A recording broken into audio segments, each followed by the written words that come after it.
రేయ్, దీని పొగరు దాని వ్యవహారం ఆ షాప్కి వెళ్ళి తేలుద్దాం పద.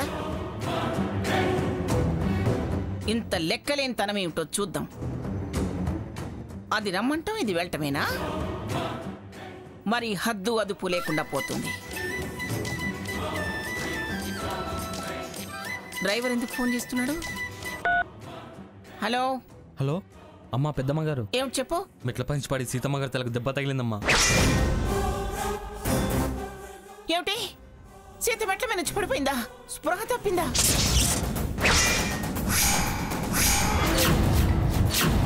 సరే, వెంటనే బయలుదేరుస్తున్నాం.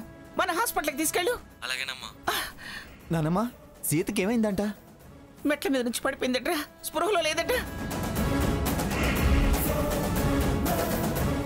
చచ్చా, నలుగురు వెళ్ళుంటే ఇలా జరిగేదే కాదు. పదండ్రా, నాకు దడగా ఉంది. భయంగా ఉంది నానమ్మా. అన్నయ్య, వదినకేం కాదు. పదగ్రాని. పదండి.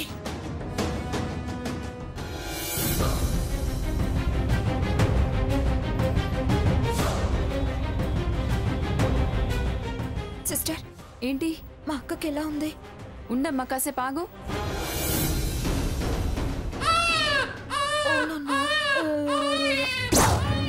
స్వర్ణ, ఎక్కడే? సీతకేమైంది? ఎలా ఉంది దానికి? అమ్మమ్మ, ఎమర్జెన్సీ నుంచి ఇప్పుడే ఐసీయూలోకి తీసుకెళ్లారు. ఏమీ చెప్పలేదు డాక్టర్ గారు కూడా. అసలు ఏం జరిగింది చెప్పు. నేను అక్క షాప్కి వెళ్ళామా, అక్కడ షాప్లో అన్ని వస్తువులు చూస్తూ ఉన్నాం. స్ట్రోలర్ తీసుకెళ్లే ఛాన్స్ లేక వీడిని స్ట్రోలర్లో కూర్చోపెట్టాను. స్వర్ణ, బాబేడి? అక్క, బాబు బాబు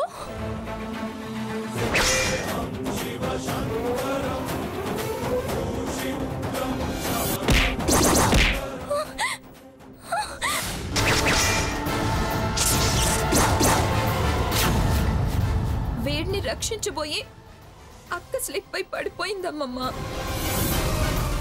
ఓ, ఇదంతా జరగడానికి తమరి ఇర్రెస్పాన్సిబిలిటీ కారణమా? ఏయ్, స్ట్రోలర్లో తీసుకెళ్ళకపోతే వాడిని చంకనేసుకుని వెళ్ళొచ్చు కదా. నా బాబు అంటావు కదే, వాడిని ఎందుకు వదిలేసి వెళ్ళావు? ఇప్పుడు దాని ప్రమాదంలో పడేశావు. సీత జీవితంతో పగబట్టి ఆడుకుంటున్నట్టుంది. బావా, ఇంకేం మాట్లాడకు స్వర్ణ నువ్వు. ఎవరికిరా ఫోన్ చేస్తున్నావు? మావయ్య గారికి. ఇప్పుడు వాళ్ళకేం చెప్పద్దురా. సీతంటే రామచంద్రకి ప్రాణం. దానికి ఇలా జరిగిందంటే తట్టుకోలేడు. అసలే హార్ట్ పేషెంట్. చెప్పకు. డాక్టర్లు దీని పరిస్థితి ఏమిటో చెప్పని, చెప్పాక చెప్దాం. ఇక సావిత్రి వచ్చిందంటే శోకాలు మొదలు పెడుతుంది. రామచంద్రకి చెప్పకుండా తన్నొక్కదాన్ని రమ్మని చెప్పు. సరేనానమ్మా. నువ్వు ఆగరా. తప్పు చేసింది అది. నా మూలంగా ఇలా జరిగిందని అదే చెప్తుంది. స్వర్ణ, ఫోన్ చేసి మీ అమ్మకి మీ అక్క పరిస్థితి చెప్పు.